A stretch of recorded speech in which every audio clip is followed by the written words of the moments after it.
இது ஏதோ ஒரு இடத்துல தப்பா இருக்கு அப்படியே பெரியார் எனக்கு இப்ப பிடிக்காம போச்சு, அவர் வந்து மோசம், அந்த ஜோனு அந்த டோனை நான் கண்டிப்பா எடுக்கவே இல்லை, வரல. நானும் நீங்களும் தினம் தினம் ஏதோ ஒரு வேலைக்கு போறோம், அந்த வேலையில ஒரு அதிகாரம் இருக்கு, அந்த அதிகாரம் நம்மளை எப்படி கையாளுது, நமக்கு மேல இருக்கிறவங்க அவங்க மேல இருக்கிறவங்க பேரை நம்ம கிட்ட யூஸ் பண்ணி ஒரு அடக்குமுறையை செய்வாங்க, அதுக்கு மேல இருக்கிறவங்க அவங்க மேல இருக்கிறவங்க ஒருத்தவங்க பேரை சொல்லி அடக்குமுறை செய்வாங்க. பார்த்தா mail please find the attached SOP and follow அப்படின்னு போட்டுருந்துச்சுங்களேன், வாவ் ஐ வில் ஃபாலோ அப்படின்னு சொல்லிட்டு எஸ்ஓபி பார்த்தா மெயில் அட்டாச்மெண்ட் இல்லை. நான் ஒரு பகுத்தறிவு ஆன்மீகவாதி. என்னது பகுத்தறிவு ஆன்மீகவாதியா? இது என்ன புதுசா ஒரு குண்டு? நான் அதுக்கு ஆதரிக்கவும் செய்யறேன், முரண்படவும் செய்யறேன். தமிழ் தேசியம் என்பதும் திராவிடம் என்பதும் இரு கண்கள் தான், கரெக்டா? அதே சமயத்துல தமிழ் தேசியமும் வேணாம், திராவிடமும் வேணாம், மனிதம் வேணும் அப்படி, இது ரெண்டும் கரெக்டா ஒண்ணு தானேங்க. இது சரி, இது தப்பு. சரி செஞ்சா சந்தோஷமா இரு, தப்புன்னா உனக்கு தண்டனை உண்டு, இதுதான் உனக்கு தண்டனை, இதனால உனக்கு தண்டனை அப்படின்ற புரிதலை எழுதி கையெழுத்து போட்டு போராடி ஒரு இடத்துல அதை வந்து சப்மிட் பண்ணி நமக்கு விதிமுறையா கொண்டு வந்து கொடுத்துட்டு போயிட்டேன். ஐ was a Periyarist but change later. ஏன் இப்போ இதை பத்தி, எதுக்காக, ஒய் அப்படின்னா, இன்னைக்கு கள நிலவரத்துல எல்லாருமே இதை பத்தி பேசிட்டு இருக்கிறாங்க. இன்னைக்கு திடீர்னு யாரோ ஒருத்தர் பெரியாருக்கு எகெயின்ஸ்டா பேச ஆரம்பிச்ச உடனே சுற்றி எகெயின் ஒரு பெரியாரை பற்றின பேச்சும் அதை பற்றின மிஸ் அண்டர்ஸ்டாண்டிங்ஸ் அண்ட் அண்டர்ஸ்டாண்டிங்ஸ் நடந்துட்டு இருக்கிற ஒரு நேரத்தில் நான் இதை சொல்ல வரல. இதுக்கு முன்னாடியே நான் ஒரு பெரியாரிஸ்டாக இருந்து, பெரியாரிஸ்ட்னா உடனே எல்லா சித்தாந்தங்களையும் படித்து அதன் மூலமாக ஒரு பேரறிவை பெற்று அதன் மூலமாக பெரியாரிஸ்டாக இருந்து அதுக்கப்புறமா சுற்றி நடக்கிற பல விஷயங்களை தெரிஞ்சு புரிஞ்சு படித்து அதன் மூலமாக பெரியாரிஸ்ட்லேருந்து மாறினா அப்படின்னு கேட்டால் அப்படிலாம் இல்லை. நான் ஒரு காமன் மேனாக சில கோட்பாட்டின் அடிப்படைகளில் நான் பெரியார் வீட்டில் என் வீட்டில் பெரியாரோட ஃபோட்டோவை ஒட்டி வச்சுருந்தது எல்லாமே நடந்திருக்கு. ஸோ லேட்டராக நான் மாறினேன், அது இப்போ இல்லை. இன்னைக்கு சீமான் அவர்கள் வந்து பெரியார் எதிர்த்து அவருடைய குரலை வைக்க ஆரம்பிச்சதுக்கு அப்புறமா அதை எதிர்த்தும் அதை ஆதரிச்சும் பல குரல்கள் எழும்புற மாதிரி நான் இன்னைக்கு இவங்களுடைய பேச்சுகள் எல்லாம் கேட்டு பெரியாரிஸ்டா இருக்கிறதுல இருந்து மாறல. முன்னாடியே நானுமே வந்து அதுக்குள்ளேயே சுற்றி இயங்கி அதுக்கப்புறமா அந்த எந்த விஷயத்த ரொம்ப பிடிக்குதோ அந்த விஷயத்துல ரொம்ப ஊடுருவி போகும்போது அதை பத்தின சாதக பாதகங்களை நம்ம புரிஞ்சுப்போம் இல்லையா. ஸோ அதன் அடிப்படையில் இல்லையே இது ஏதோ ஒரு இடத்துல தப்பா இருக்கே அப்படின்ற ஒரு விஷயத்துல நானே முரண்பட்டு பெரியாரிஸ்ட்ல இருந்து மாறினேன். ஆமா, நான் என்னோட வீட்டில் பெரியார் புகைப்படங்கள் பெருசா செவரளவு பெரியார் போட்டோ, நம்ம பாகுபலி படத்துல ராணா டகுபட்டி அந்த மேல அனுஷ்கா போட்டோ மாட்டி வச்சிருப்பாரு, அந்த மாதிரி நானும் என் வீட்டில் ஒரு செவரு ஃபுல்லா பெரியார் போட்டோ ஒட்டி வச்சவன் தான். ஆனா அதே பெரியாருக்கு மேல திருவள்ளுவர் போட்டோவையும் நான் ஒட்டி வச்சிருந்தேன். ஏன்னா திருவள்ளுவரை பெரியார் எதிர்த்தாரு, திருக்குறளை பெரியார் எதிர்த்தாரு, அப்புறம் எப்படி நீ திருவள்ளுவரையும் பெரியாரையும் ஒரே வால்ல நீ வைக்கிற அப்படின்ற கேள்விகள் என்னுடைய வீட்டுக்கு வருபவர்களே எழுப்பி இருக்கிறாங்க. ஆனா அவங்க கிட்ட நான் சொன்ன பதில என்னவா இருந்தது அப்படின்னா, பெரியாரும் திருக்குறளும் சேர்ந்த ஒன்றை நான் புரிந்து கொள்கிறேன் அப்படின்ற ஒரு அடிப்படை நான் அவங்க கிட்டேயே சொல்லி இருக்கிறேன். ஸோ அப்படி ஒரு சிந்தனை, பெரியாரின் சிந்தனைகள் மட்டும் அல்லாது என்ன சிந்தனை, எப்படி விஷயம், நான் எப்படி பெரியாரை பிடிச்சி போச்சு எனக்கு, எதனால் அதை நான் வாலில் ஒட்டினேன் அப்படின்றது எல்லாமே இந்த வீடியோவில் சொல்கிறேன். எதுக்கு இந்த வீடியோ அப்படின்னா, எஸ் பெரியார் போற்றப்பட வேண்டியவர் தான், ஆனால் ஏதோ ஒரு வகையில் பெரியாரிடமிருந்து வெளிவந்த நான் என்னுடைய கருத்துக்களையும் சொல்லணும்னு நினச்சேன். அதனால தான் அந்த yes I was a Periyarist but later changed. Periyar எனக்கு பிடிச்சிருந்தது ஆனால் இப்போ பிடிக்கல அப்படின்றத நான் சொல்ல வரும்பொழுதே, பெரியார் எனக்கு இப்போ பிடிக்காம போச்சு, அவர் வந்து மோசம், அந்த ஜோனை அந்த டோனை நான் கண்டிப்பாக எடுக்கவே இல்லை. ஏன்னா கிட்டத்தட்ட அவர் 90 ஆண்டுகளுக்கு மேலே இங்கே வாழ்ந்துருக்கிறாரு. கிட்டத்தட்ட அவர் பிறந்து 146 வருஷம் ஆகுது. இன்னும் 4 வருஷத்தில் அவன் 150ன்னு வரும்பொழுது இன்னும் என்னென்ன இப்போவே இந்த பேச்சு நடக்குது, இன்னும் கொஞ்ச நாளில் என்னென்ன பேச்சு நடக்குமோ அப்படின்னு நினைக்கும் போதே நமக்கு ஜிகின்னு ஒரு எதிர்பார்ப்பு இருக்க தான் செய்யுது. ஏன்னா அவர் பேர் எங்கே வச்சாலுமே கூடவே சேர்ந்து ஒரு கான்ட்ரவர்சியும் இருக்கவே இருக்குல்ல. அவர் இறந்தே கிட்டத்தட்ட 52 வருஷம் ஆச்சு. ஒரு மனுஷர் இறந்து 52 வருஷம் ஆனதுக்கு அப்புறமா அவரை பேரை வைக்கும் பொழுது இன்னைக்கும் அதை ஆதரிக்கிறவங்களும் எதிர்க்கிறவங்களும் அவர் பேரை வைத்தே இன்னும் ஒரு பெரிய அரசியல் நிலவிட்டு இருக்குது அப்படின்னா, எப்பேற்பட்ட ஒரு வேலையை அவர் செஞ்சிருப்பாரு. அவருடைய ப்ராசஸ், சில பேர் நமக்கு வேலை செய்யறது வந்து அவன் நல்லா செய்யலாம், ஆனால் வேலை செய்யறவன் பாவன், ஏதோ ஒரு இன்ட்ரெஸ்ட்ல செஞ்சுன்னு இருக்கான் பாவன் அப்படின்னு நம்ம இன்னைக்கு நம்ம ஆஃபீஸ்ல எல்லாம் சொல்லுவோம்ல. அந்த மாதிரி ஏதோ ஒரு வேலை ஒன்று செஞ்சிருக்கிறாரு அப்படின்றதுல வந்து எந்த விதமான மாற்று கருத்து தெரிவிக்கிறதுக்கு நானும் நீங்களோ யாருமே கிடையாது. ஏன்னா அவர் செஞ்சுட்டு போனது இன்னை வரைக்கும் நிக்குதுன்றதே அதுக்கு ஒரு சான்று சொல்கிறாருன்னு வச்சுக்கோங்களேன். ஸோ அதனால் அவரை தூற்றும் பேச்சோ இன்னைக்கு நடக்கிற மாதிரி அவர் கருத்து அவர் சரியே இல்லைப்பா உதாசீனப்படுத்தி தூக்கிடுறீங்க அப்படின்ற ஒரு பேச்சையோ நான் கண்டிப்பாக எடுக்க போகிறதில்ல. ஏன்னா நான் மொத்த பெரியாரின் சிந்தனைகளையும் சித்தாந்தங்களையும் படித்து அதன் மூலமாக ஒரு பேரறிவு பெற்று அதுக்கப்புறம் ஞானோதயம் அடைஞ்சு அதுக்கப்புறம் மற்றவர்களின் சிந்தனைகளை பேரார்வம் கொண்டு படித்து நான் புரிஞ்சு தெரிஞ்சு அப்படின்ற நோட்லலாம் நான் இன்னைக்கு பேச வரல. நான் ஒரு சாதாரண லேமனா, நான் பெருசாக அவரோட விஷயங்கள்லாம் படித்தது கிடையாது. அப்புறம் என்னத்துக்கு நீ பேச வர, இது ஒரு விஷயமா நீ எடுத்து என்னத்துக்கு பேச வர அப்படின்னா ஒரு காமன் மேன் நான் பேசக்கூடாது. ஆஸ் அ காமன் மேனாக நான் இதை பேச விரும்புகிறேன், அவ்வளோதான்.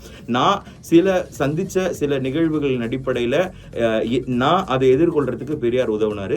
லேட்டராக அதை நோக்கியே டீப்பாக பார்க்கும்போது இன்னும் நமக்கு ஒரு கடையில் சாப்பிட்றது பிடிச்சிட்டு இருக்குது அப்படின்னும் போது அந்த கடையில் போய் சாப்பிட்டுட்டே இருப்போம். நம்ம அதை யூஸ் பண்ணிப்போம், 4 பேர்கிட்ட சொல்லுவோம். பட் லேட்டராக அந்த சாப்பாட்டில் என்னென்ன விஷயங்கள் இருக்குது அப்படின்னு தெரிய வரும்பொழுது நம்மளே அதுக்கு அனலைஸ் பண்ணுவோம்ல. ஒன்ஸ் பிடிச்சதுக்கு அப்புறம் தான் அனலைஸ் பண்ணுவோம். அந்த மாதிரி தான் நான் மாறினேன். ஸோ என்னுடைய சின்ன சின்ன விஷயங்களை எதனால் நான் பெரியாரை பின்பற்றினேன்றதை விட பெருசாக நான் மதித்தேன். அதுக்கப்புறம் எதனால் நான் அங்கேருந்து கொஞ்சம் விலகி நிற்கிறேங்கிறத நான் என்னோட நான் அனுபவித்த என் வாழ்க்கையில் நடந்த விஷயங்கள் டைரெக்டாக சொல்ல முடியாதனாலும் கூட கொஞ்சம் அப்படி இப்படின்னு டச் பண்ணி சொல்ல ட்ரை பண்ணுறேன். நீங்களும் அதை கண்டிப்பாக ஃபேஸ் பண்ணியிருந்திருப்பீங்க. நான் மக்கள் தொடர்பில் இருக்கிற ஒரு ஆள் தான். நான் டைரெக்டாக மீடியா பர்சன் தான். மக்களோட வைக்கிறவன் தான். பேச்சுவார்த்தையும் கம்யூனிகேஷனும் வச்சுட்டு இருக்கிற ஆள் தான் நான் என்னோட இப்பயும் யங் ஏஜ் தான். பட் காலேஜ் முடித்த கட்டத்திலே நான் வேலைக்கு சேரும் பொழுது ரொம்ப ஒரு 3 வருஷம் நான் கோயம்புத்தூரில் இருந்தேன். அப்போ வேலை கற்றுக்கணுன்ற ஆர்வத்தில் இருந்ததுனால எனக்கு எந்த விதமான மாற்று சிந்தனைகளோ எதுவுமே இல்லை. தோத்தாலும் ஜெயிச்சாலும் மீசை முறுக்குங்கிற மாதிரி ஒன்று தோத்து கற்றுக்கிட்டு இருக்கிற ஒரு ஜோனில் தான் இருந்தேன். ஸோ அங்கேருந்து ஒரு புரிதெல்லாம் ஏற்பட்டு வேலை கொஞ்சமாக தெரிஞ்சு கற்றுக்கிட்டு நமக்கும் ஏதோ ஒரு அறிவு இருக்குப்பா என்னன்ற தேடி கண்டுபிடிக்கிறதா பிரச்சனையே இல்லையா, பட் ஏதோ ஒரு அறிவு இருக்குப்பா அப்படின்ற ஜோனில் சென்னை அங்கே ஒரு ஆஃபீஸில் நான் இருந்தேன். அந்த ஆஃபீஸில் என்ன நடந்தது அப்படின்னா, நான் இந்த அடக்குமுறையை சந்தித்தேன். அடக்குமுறைனா இன்னைக்கு பெரும்பாலும் எடுத்து வச்சு பேசப்படுற ஒரு ஜாதி ரீதியான அடக்குமுறையோ, மத ரீதியான அடக்குமுறையோ, இன ரீதியான அடக்குமுறையோ, இந்த மாதிரியான அடக்குமுறை, ஈவன் இன்ஃபேக்ட் ஃபினான்ஷியலாக பொருளாதார ரீதியான அடக்குமுறையோ நான் எதுவுமே சந்திக்கல. ஆனால் நான் சந்தித்த அடக்குமுறை என்பது அதிகார ரீதியான அடக்குமுறை. அதிகார ரீதியான அடக்குமுறை என்பது இன்று அரசியல் சார்பில், அரசாங்கம் சார்பில் பெரிய பெரிய அதிகாரங்கள். நான் அந்த விஷயத்தை பேச வரல. நானும் நீங்களும் தினம் ஏதோ ஒரு வேலைக்கு போகிறோம். அந்த வேலையில் ஒரு அதிகாரம் இருக்குது. அந்த அதிகாரம் நம்மளை எப்படி கையாளுது, அந்த அதிகாரம் நமக்கு எந்த அளவுக்கு வாழ்க்கைக்கு உபயோகப்படுது இல்லை சப்ரஸ் பண்ணுது அப்படின்ற ஒரு விஷயம் இருக்குது. ஈவன் இன்ஃபேக்ட் வீட்டில் கூட இருக்கலாம். சில வீட்டில் அப்பாவின் அதிகாரம், அம்மாவின் அதிகாரம், மனைவியின் அதிகாரம், மாமனாரின் அதிகாரம், மாமியாரின் அதிகாரம் என்றெல்லாம் இன்னைக்கு நம்ம நிறைய ஃபேஸ் பண்றோம். ஸோ இந்த மாதிரியான அதிகாரங்கள்லாம் நிறைய இருந்தாலும் கூட நான் கல்யாணம் பண்ணல, அதனால அந்த அதிகாரத்தை ஃபேஸ் பண்ணல. என் ஃபேமிலி என்ன, நீ போ அப்படின்ற ஒரு ஜோன்ல இருந்தனால நான் அந்த அதிகாரம் ஃபேஸ் பண்ணல. பட் ஆஃபீஸில் கொஞ்சம் வேலை கற்றுக்கிட்டு கொஞ்சமா ஏதோ தெரியுன்ற ஒரு நினைப்பு இருக்குது. அதை நம்ம எப்பயுமே நம்ம விட்டு கொடுத்துக்க முடியாது. விட்டு கொடுக்கலாமான்னு யோசிச்சாலே நீ விட்டுத்தான் கொடுக்கணும் அப்படின்ற ஒரு இடத்துக்கு கொண்டு வந்துருவாங்க இந்த உலகம். ஸோ அதனால ஏதோ ஒரு ரீதியில் நம்ம அதை கட்டுப்பாடாக பிடிச்சிட்டு இருக்க வேண்டிய ஒரு அவசியம் இருக்குதான் செய்யுது. அப்படி நான் சென்னைக்கு வரும்பொழுது அங்கே அதிகார ரீதியான ஒரு அடக்குமுறையை சந்தித்தேன். அது என்னன்னா, நாங்கள் என்ன சொல்கிறோமோ அதை தான் நீ செய்யணும், உனக்கான தோணல்களை நீ அப்படியே செய்யக்கூடாது அப்படின்ற ஒரு விஷயம் இருந்தது.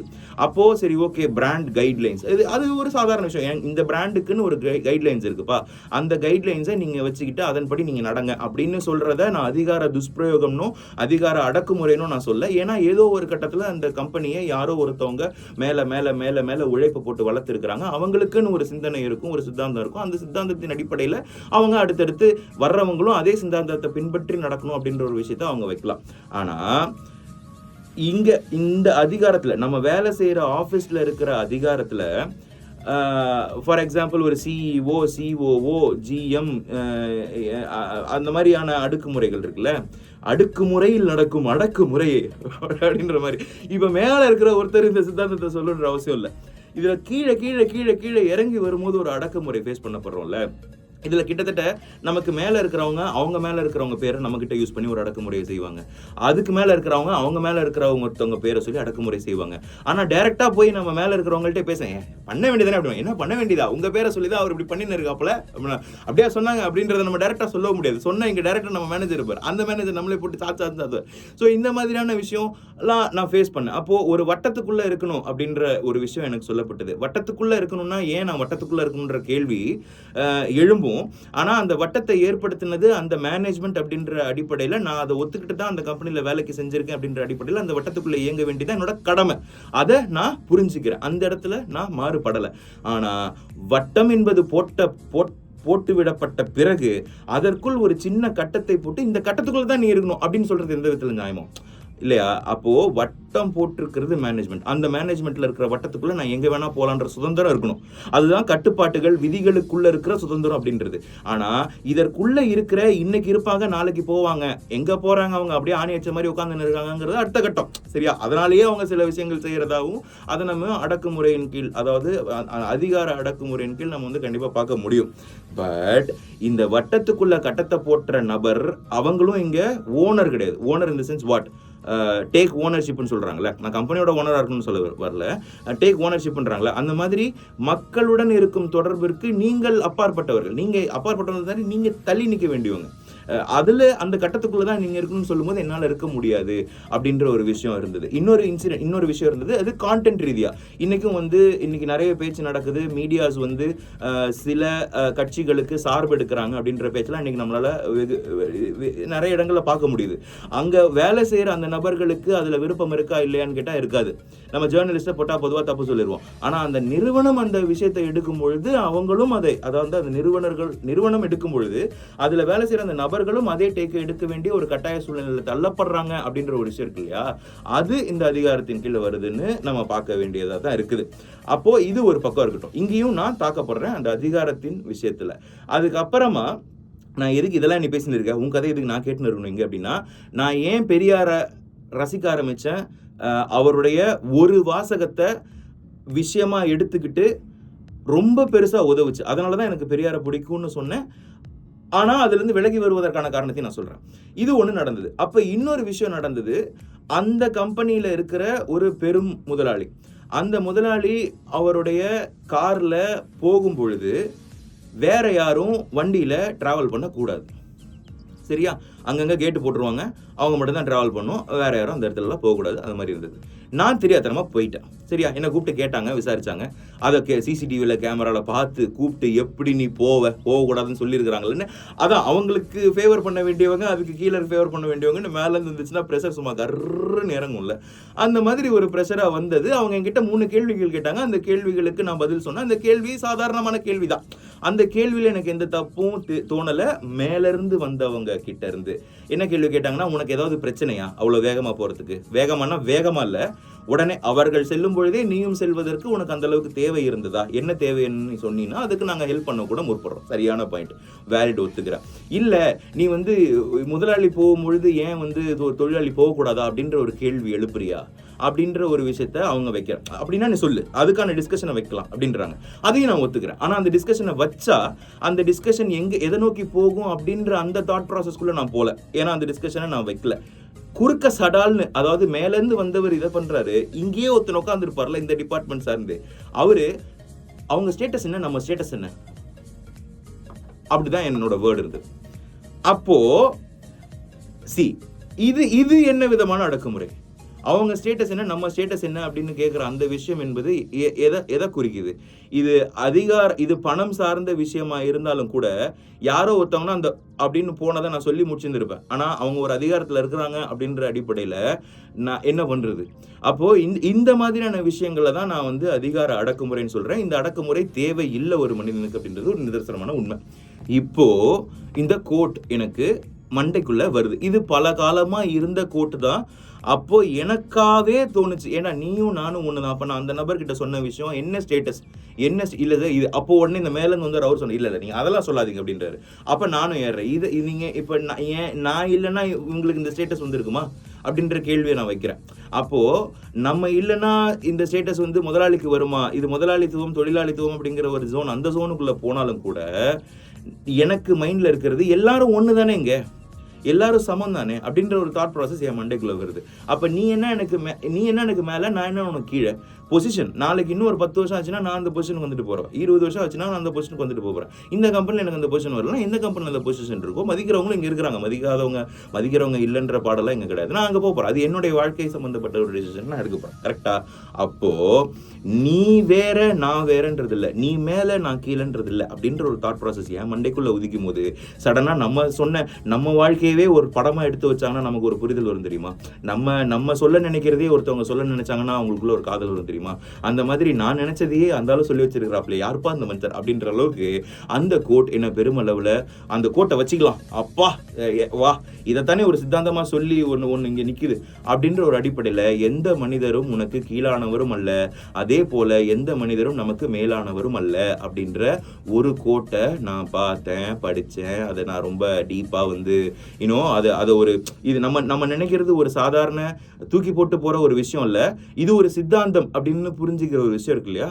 அதை நான் ஆழமாக புரிஞ்சுக்கிட்டதும் இந்த பர்டிகுலர் பெரியாரின் கோட்டில். இப்போது தோனி இருக்காரு அப்படின்னா அந்த தோனி வந்து அடிச்ச ஏதோ ஒரு 6ல் ஏதோ ஒரு 4ல் நம்ம ஃபேனாக ஆரம்பிச்சிருந்திருப்போம். அந்த மொமெண்ட்லேருந்தே நம்ம ஃபேன் ஆகிட்டு இருந்திருப்போம். அதுக்கப்புறம் அவர் எவ்வளோ கட்டையை போட்டாலும் என் தலைவன் தோனிம்போம். ஓகேவா? இப்போ விஜய் இருக்காருன்னா ஏதோ ஒரு இடத்துல நம்ம விஜய் ஃபேனாக இருந்திருப்போம், அவரோட டான்ஸ் ஏதோ ஒரு படத்தில் நம்ம பெரிய ஃபேனாக இருந்திருப்போம், ஆஹா அப்படின்னு இருந்திருப்போம். அதுக்கப்புறம் நம்ம குருவி பார்க்கும்போது புள்ளி பார்க்கும்போது கூட நமக்கு என்ன இருந்தாலும் அப்படின்னு நம்ம வந்து ஒரு முட்டுக்கட்டை கொடுப்போம். ஸோ அப்படிப்பட்ட ஒரு சிந்தனையை நான் பிடிச்சி வச்சுக்கிட்டதுனாலே பெரியார் எனக்கு ரொம்ப பிடிச்சிருந்தது. இதை நம்மளுடைய அடையாளமா, அதாவது இந்த மாதிரியான நபர்களை நம்ம வந்து ஒரு அடையாளப்படுத்துறது, யாருடைய கருத்தை முன்வைக்கிறோம், யாரை தலைவராக ஏற்றுக்கிறோம் அப்படிங்கிறது எல்லாமே நான் யாருன்றதை காமிச்சிக்கிறதுக்காகவும் தான்றது, என்னுடைய பலத்தை சேர்த்துக்கிறது. நான் தனி மனிதன் இல்லை, இந்த கருத்திற்கு உட்பட்டவர்களும் இதை சொன்னவர்களும் பெருமனிதர்கள் அப்படின்ற ஒரு அடிப்படையில் நம்ம அவரை கூட சேர்த்து வச்சுக்கிறது தான் அந்த அடையாளப்படுத்திக்கிறதுன்ற ஒரு விஷயமே வச்சுக்கோங்களேன். அப்படி இவரை பெரியாரை நான் அடையாளப்படுத்திக்கிட்டு வீட்டில் மாட்டிக்கிட்டு நான் எனக்குள்ள ரொம்ப தீர்க்கமாக இந்த கருத்தை நான் வச்சுப்பேன். யார் என்னைய அடக்குமுறைக்கு உள்ளாக்குனாலும் சரியா, யார் என்ன அடக்க நினைச்சாலும் இல்லை, அதுக்கு நம்ம ஒத்து போகக்கூடாது, ஏன்னா நான் இந்த சித்தாந்தத்தை ஃபாலோ பண்ணுறேன் அப்படின்னு எனக்கு நானே கொடுத்துக்கிற பலமாகவும் நான் இதை வச்சிருந்த இடத்துல தான் பெரியாருடைய பெரிய ஃபேனாகவும் இந்த ஒரு கோட்டை வச்சுக்கிட்டு நான் சொன்னேன்ல, எப்படி தோனி பிடிக்க ஆரம்பிச்சதோ, எப்படி விஜய் பிடிக்க ஆரம்பிச்சதோ, அந்த மாதிரி இவரையும் வந்து இந்த ஒரு கோட்டை வச்சுக்கிட்டு I was like very much impressed. And நான் அவரை வந்து இதனாலேயே நான் ஃபோட்டோ வச்சு இந்த ஒரு கருத்தை என் வாழ்க்கையவே இருக்கக்கூடியதாக இருக்கேன் அப்படின்ற ஒரு ஜோனில் இயங்குனேன். அப்புறம் எப்போ மாறினேன் அப்படின்ற ஒரு கேள்வி இருக்கு இல்லையா? இப்போ அதனால தானே இந்த தலைப்பு. ஸோ எங்கே மாறினேன் அப்படின்னா, பெரியாரிஸ்ட்லேருந்து அம்பேத்கரேட்குள்ளே நான் போகிறேன். உடனே ஒரு கூட்டம் வந்து, இப்போ நமக்கு கூட்டமெல்லாம் கிடையாது, பட் ஸ்டில் சொல்கிறேன், பெரியாரும் அம்பேத்கரும் ஒரே நிலையில், அதை நான் எதிர்க்கிறேன், அதை நான் ஆதரிக்கலை, அதை நான் மறுக்கிறேன். அதை ஏன்னு நான் சொல்கிறேன். ஏன் பெரியாரை முதல்ல மறுக்க ஆரம்பித்தேன், ஏன் பெரியார்கிட்ட இருந்து விலக ஆரம்பித்தேன், வீட்டில் ஒட்டியிருந்த அந்த பெரியாருடைய ஃபோட்டோவை ஏன் எடுத்தேன் அப்படின்ற ஒரு இடம் இருக்கு இல்லையா? அதுக்கு கொஞ்சம் சிந்தனைகள் தேவைப்பட்டுச்சு, புரிய ஆரம்பிச்சது. ஒன்ஸ் இந்த கோட்டுக்குள்ளே இயங்க நானுமே அந்த கோட்டின் அடிப்படையில் என் வாழ்க்கை செழிப்பாக தான் இருந்தது. அந்த கோட்னாலே எனக்கு எந்த விதமான தவறும் நடந்துடல. ஆனால் அதை தாண்டி அந்த மனுஷர் பேர் சொல்லும் பொழுதெல்லாம், அந்த மனுஷரை யாராவது பேசும் பொழுது எல்லாமே கான்ட்ரவர்சியான கருத்துக்களும் எதிர் வினைகளும் உடன்பாடுகளும் மாறி இருந்ததில் கொஞ்சம் அதிகமாக தெரிஞ்சுக்கணும்னு நினைக்கும் பொழுது தான் என்ன புரியுதுன்னா, எனக்கு ஏதோ ஒரு விதத்தில் எக்ஸ்க்ளூசிவிட்டி தெரிகிற மாதிரி எனக்கு தெரிஞ்சுது. அதாவது அவர் பேசின மற்றவர்கள் பேசுகிற விஷயத்தில் நான் சொல்கிறேன், அதாவது பார்ப்பன எதிர்ப்பு அரசியலை அவர் வைக்கிறார் அப்படின்ற ஒரு விஷயத்தை நம்ம கேட்கும் பொழுது சடனாக எனக்கு உதிக்கிறது என்னென்னா, இதுக்குள்ளே வந்து இந்த பார்ப்பன ஒழிப்பு, ஜாதி, இந்த பார்ப்பனர் அப்படின்னு சொல்கிறதுக்கே எனக்கு ஊசுது. இது வரைக்கும் நான் யாருக்கிட்டையும் நான் என்ன ஜாதி, நான் என்ன மதம் அப்படின்ற ஒரு மதம் வேணால் நம்ம பேர் வச்சிருக்கிறது மூலமாக தெரிஞ்சுக்கலாம்னு வச்சுக்கோங்களேன். இந்த கம்யூனிட்டி காஸ்ட் ரீதியாக நான் இது வரைக்கும் சொல்ல முற்பட்டதே இல்லை. ஆனால் இது சொல்ல வேண்டிய நிலைமைக்கு தள்ளப்படும் இடங்களும் சூழல்களும் இருக்கிறது என்பதை நல்லா புரிஞ்சிக்க முடியுது. அதை பற்றி பேசுகிறவங்க இருக்கிறாங்க. அப்படி ஒருவேளை அந்த சூழ்நிலை இருந்துச்சுன்னா தவிர்க்கப்பட வேண்டியது, அதை அசைடு வச்சுருவோம். நான் இதை சொல்ல வேண்டிய இடத்துல எங்கேயுமே இது வரைக்கும் நான் வரலன்றதை நான் சொல்கிறேன். சடனாக எனக்கு என்ன தோணுது அப்படின்னா, ஏன் யாரோ ஒருத்தவங்களை எக்ஸ்க்ளூட் பண்ணணும், ஏன் யாரோ ஒருத்தவங்களை எதிர்க்கணும், ஏன் யாரோ ஒருத்தவங்களை பார்த்தா செருப்பால் அடிக்கணும், ஏன் யாரோ ஒருத்தவங்களை பார்த்தா தள்ளி வைக்கணும், அது சரியான ஒரு தலைவன் சொல்ல வேண்டிய விஷயம் இல்லையே இது அப்படின்ற ஒரு தோணல் எனக்குள்ளே அங்கங்கே இருந்துக்கிட்டே இருந்தது. நான் நிறைய ட்ராவல் பண்ணுவேன். அப்போ இது தப்பு இல்லை. எனக்கு அர்த்தராத்திரியில் 9 மணிக்கு, அர்த்தராத்திரி 9 மணியா அப்படின்னு கேட்காதீங்க, வெஸ்ட் பெங்காலில் இது கிட்டத்தட்ட அங்கே 5 மணிக்கெல்லாமே இருட்டக்கூடிய இடம். கிராமங்கள் நோக்கி போனோம்னா 6, 6:30க்கெல்லாம் ஊரே அடங்கிடும். 9:30ங்கிறதே கிட்டத்தட்ட அங்கே அர்த்தராத்திரி தான் வச்சுக்கோங்களேன். அங்கே ஒரு வண்டி சம்மந்தமே இல்லாத இடத்துல ஒரு இடத்துல நிற்கும் போது எனக்கு ஹெல்ப் பண்ணவங்களும் உதவி செஞ்சவங்களும் என்ன அவ்வளோ அழகாக பார்த்துக்கிட்டு, பயப்படன்றதெல்லாம் ரெண்டாவது, அவ்வளோ கம்ஃபர்டபுள். நம்ம ஊருக்குள்ள அவ்வளோ கம்ஃபர்ட்டாக பார்க்க முடியாது, அந்த ஊரில் அவ்வளோ கம்ஃபர்டபுளாக பார்த்துக்கிட்டாங்க. அந்த ஊர் பேர் Islampur. I got brothers in இஸ்லாம்பூர்னு நான் ஒரு போஸ்ட்டே போட்டிருப்பேன் சும்மா, ஓகேவா? இன்னைக்கு சும்மானா போஸ்ட் சும்மா போட்டிருப்பேன், பட் ஃபீலிங்ஸ் உண்மையா. இன்றைக்கும் அவர் கால் பண்ணாருன்னா மேரி ஜான் அப்படிமா, நானும் மேரி ஜான் அப்படிமா ஃபோனில். அப்போ அந்த மேரி ஜான் அப்படின்ற ஒரு விஷயம் இருக்குல்ல, அது இது பார்ப்பன எதிர்ப்புக்கும் இஸ்லாமிய அப்படின்றதுக்கும் என்ன இதில் எதுக்கும் அப்படின்னு நிறைய பேர் சொல்கிறாங்க, இப்படியும் நிறைய பேர் சொல்றாங்க. யாரை ஒதுக்கி வைக்கணும், கண்டா நவுந்துக்கணும் அப்படின்னு சொன்னாலும் அது தப்பு தானே. அப்புறம் இதை எப்படி நான் சரின்னு எடுத்துக்க முடியும் அப்படின்ற ஒரு கேள்வி வந்துச்சு. அங்கதான் நான் முதல் முறையா அங்கிருந்து விலகி வரேன், கொஸ்டின் பண்றேன். ரொம்ப உள்ள போயிட்டா கொஸ்டின் பண்ண மாட்டேன்ல, கொஞ்சம் தள்ளி வந்தா கொஸ்டின் பண்ணுவோம்ல, அப்படி ஒரு அடிப்படையில் நான் கொஸ்டின் பண்ண ஆரம்பிக்கிறேன். எனக்கும் ஒரு அறிவு இருக்குல்ல, அந்த அறிவை உபயோகி நான் சொன்னாலே கேட்காதுன்னு அவரும் சொல்லியிருக்கிறார்ல மிஸ்டர் பெரியார். ஸோ அதனால் நானே யோசிக்கிறேன். ஃபார் எக்ஸாம்பிள் நான் இதை யோசிச்சிட்டேன், இதை சொல்லாமல் அப்படி சொல்லிட்டு, ஒரு பென் இருக்குன்னு வச்சுக்கோங்களேன், இன்னொரு பென் இருக்குன்னு வச்சுக்கோங்களேன், ஒரு மூடியே இல்லாத ஒரு பெனான்னு வச்சுக்கோங்களேன், ஒரு ரெட் பென் இருக்குது, ஒரு மார்க்கர் இருக்குன்னு வச்சுக்கோங்களேன். இது எல்லாமே இப்போ எதில் இயங்குது அப்படின்னா இங்கில் இயங்குது. பொதுவாக ரத்தத்துக்கு சொல்லுவாங்கள்ல, இங்கே ஒரு வெட்டை போட்டு அந்த பொண்ணு கையில் ஒரு வெட்டை போட்டு ரெண்டுத்தையும் சேர்த்து வச்சு இதில் எது இந்து ரத்தம் எது முஸ்லீம் ரத்தம்னு கண்டுபிடி அப்படின்ற ஒரு டைலாக் இருக்குல்ல, நமக்கு அப்படின்னு ஆகும்ல, அதேக்கு தான். அது ஆனால் மாற்றி இது எல்லாத்துக்குமே எழுத தான் போகுது, ஓகேவா? எல்லாத்துக்குமே தேவை இங்கே இங்கு தான் இல்லையா? அந்த இங்கு இருந்தால் அது எழுத போகுது, உயிர் இருந்தால் இங்கே வாழ போகிறோம். எப்போ எதோட எல்லாமே எழுத தான் போகுது. ஆனால் என்ன எழுதுகிறோம் அப்படின்ற சிந்தனைன்றது மண்டையில் தான் ஒதுக்கணும். ஹாய் அப்படின்னு எழுதணும்னு நினச்சா இந்த பேனாவும் ஹாய்னு தான் எழுதும், இந்த பேனாவும் ஹாய்னு தான் எழுதும், கரெக்டா? அப்போ மண்டையில் தானே மாற்றணும். அதுக்காக இந்த பேனாவே தூக்கி வச்சிரு, இது பால் பாயிண்ட் பேனா, அது வேணாம். இல்லைனா பால் பாயிண்ட் பேனா தான் அதிகமாக விற்கிது, பால் பாயிண்ட் பேனாவோட மவுஸ் தான் இங்கே ஜாஸ்தியாக இருக்குது, அதனால் ஃபவுண்டைன் பேனா எங்கே பார்த்தாலும் பால் பாயிண்ட் பேனா தூற்று அடி இல்லை விலகி நில்லு அப்படின்னு சொல்கிறது எப்படி சாத்தியமாகும்? தப்பு இல்லை அது. இந்த பேனா இல்லாமல் போச்சுன்னா இந்த பேனா தான். பேங்க்குக்கு போகிறோம், பேங்க்குக்கு பேனாவே எடுத்துன்னு போகிறோம், அங்கே பேங்க்கில் இருக்கவங்க எப்படியோ பார்ப்பாங்க, பேனா கூட எடுத்துன்னு இருப்பாங்க, இந்தாப்போ அப்படின்னு ஒரு பேனா தூக்கி போடுறாங்க. அப்படி அது வேற கட்டி வேற வச்சிருக்கிறாங்க, ஸ்லேவ் பேனா அப்படின்னு வச்சுப்போமா. அந்த பேனா இல்லைன்னா அங்கே பணம் எடுக்க முடியாது, பணம் போட முடியாது நம்மளால, கரெக்டாக? இங்கே எல்லாம் ஒன்று மணி தான் இருக்க வேண்டியதாக இருக்கும். அப்போது எதன் வச்சு நீங்கள் பிரிக்கிறீங்க அப்படிங்கிறது நான் ட்ராவல் பண்ணுறதுனாலையும் அதிகமாக மக்கள் தொடர்பில் இருக்கிறதுனாலையும் புரிஞ்சிக்கிறதுனாலையும் எனக்கு புரியுது. அப்போது நான் விலகி வரேன். இல்லை இது தப்பாக இருக்குது அப்படின்னு நான் விலகி வரேன். எந்த கான்டெஸ்ட்ல எப்படி சொன்னாருன்னு முழுசா நீ தெரிஞ்சுக்கிட்ட அப்படின்னா நீ விலகி வரமாட்ட அப்படின்னு சொல்றவங்களுடைய பேச்சும் இப்போ என்னால் கேட்க முடியுது. அதை நான் 100க்கு 100 ஒத்துக்கிறேன். பொது உடைமைப்படுத்தப்படணும் அப்படிங்கிறத நான் 100% நானும் வலியுறுத்துறேன். ஏன்னா நம்ம ஆஃபீஸ் கல்ச்சரில் நம்ம ஒன்றும் பெரிய அறிவாளியா, நான் போய் உடனே நீங்கள் சொன்னோன்னே நான் 100கணக்கான புத்தகங்களை படித்திருக்கிறேன், இன்று நீங்கள் பொது உடைமை ஆக்கியவுடன் குடுகுடுவென்று ஓடி 10 பெரியார் புத்தகங்களை வாங்கி புரட்டு புரட்டி கொண்டிருப்பேன். அந்த சூழலாம் நான் கேட்கல. நான் ஒரு காமன் மேன், அந்த அடிப்படையில் பார்க்குறேன். நான் வேலை செய்கிறேன், அந்த அடிப்படையில் பார்க்குறேன். கார்பரேட்டில் வேலை செஞ்சுருக்கேன், அந்த அடிப்படையில் பார்க்குறேன். ஒரு மெயில் இருக்குது, சரியா? ஒரு மெயில் போடுறாங்க ஒரு ஆஃபீஸில். மேனேஜர் இங்கே நிற்கிறாருன்னு வச்சுப்போமே, மேனேஜர் இப்போ என்கிட்ட சொல்கிறாரு, அந்த மெயில் போட்டிருக்கேன், அதான் எஸ்ஓபி, சிஸ்டமேட்டிக் ஆப்ரேட்டிங் ப்ரொசீஜரா, அதன்படி நீ நடந்துக்கோ, சரியா? அப்படின்னா ஓகே சார் நான் நடந்துக்கிறேன் அப்படின்னு சொல்லிட்டு நான் இங்கே ஓப்பன் பண்ணுறேன் மெயிலை. பார்த்தா mail, please find the attached SOP and follow அப்படின்னு போட்டுருன்னு வச்சுங்களேன். வாவ், ஐ வில் ஃபாலோ அப்படின்னு சொல்லிட்டு எஸ்ஓபி பார்த்தா மெயில் அட்டாச்மெண்ட் இல்லை. நம்மளாம் இது ரீல் பார்க்குறோம், மீம் பார்க்குறோம்ல, நம்மளே நிறைய தடவை தப்பு போடுவோம். அட்டாச் பண்ணாமல் அமைச்சிட்டமேடா மெயில, அசிங்கமாக போச்சேடா அப்படின்ட்டு நம்ம நினைப்போம்ல. அந்த மாதிரி அட்டாச்மெண்ட்டை காணா. சார் அட்டாச்மெண்ட் எங்கே அப்படின்னா அட்டாச்மெண்ட்லாம் கிடையாது, ஜஸ்ட் இதை பார்த்து சார் அப்போ எஸ்ஓபி என்னன்னு தெரியணும்ல சார், அதெல்லாம் கிடையாது. அட்டாச்லாம் நாங்கள் பண்ண மாட்டோம், ஃபாலோ த எஸ்ஓபின்னு போடுவோம். அப்போ எஸ்ஓபி என்னது? நான் 2 சொல்கிறேன், அதை மட்டும் தான் எஸ்ஓபி சார். அந்த இதில் எஸ்ஓபியில் 2 மட்டும் தான் இருக்கா? 2 மட்டும் இல்லை, அதில் 100 இருக்குது. அந்த 100ல் நான் 2 சொல்கிறேன், அதை மட்டும் சார் எஸ்ஓபி அட்டாச் பண்ணி அமைச்சிருங்க சார், நான் அட்டாச் பண்ண மாட்டேன் அப்படின்னு சொன்னால் அது கார்பரேட்டாக தப்பு தானே? கார்பரேட்டர்னு ரொம்ப பேசுகிறேன், நியாய ரீதிப்படி அது தப்பு தானே? அப்போது இதே மாதிரி தானே எங்கேயும் இருக்குது. நீ ஃபாலோ பண்ணு அப்படின்னா என்னது இந்த எஸ்ஓபி என்ன சொல்லியிருக்கிறாங்க, இல்லை அதெல்லாம் உனக்கு முழுசாக கிடையாது, நீ இதை மட்டும் சொல்லிக்கோ அப்படின்னா ஏன் அப்படின்ற ஒரு கொஸ்டின் வருதுல்ல. அதனை பகுத்தறிவு. நான் ஒரு பகுத்தறிவு ஆன்மீகவாதி. என்னது பகுத்தறிவு ஆன்மீகவாதியா? இது என்ன புதுசாக ஒரு குண்டு?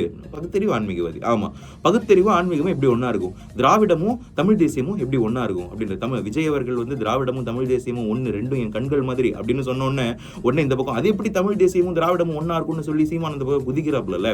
நான் அதுக்கு ஆதரிக்கவும் செய்கிறேன், முரண்படவும் செய்கிறேன். தமிழ் தேசியம் என்பதும் திராவிடம் என்பதும் இரு கண்கள் தான்.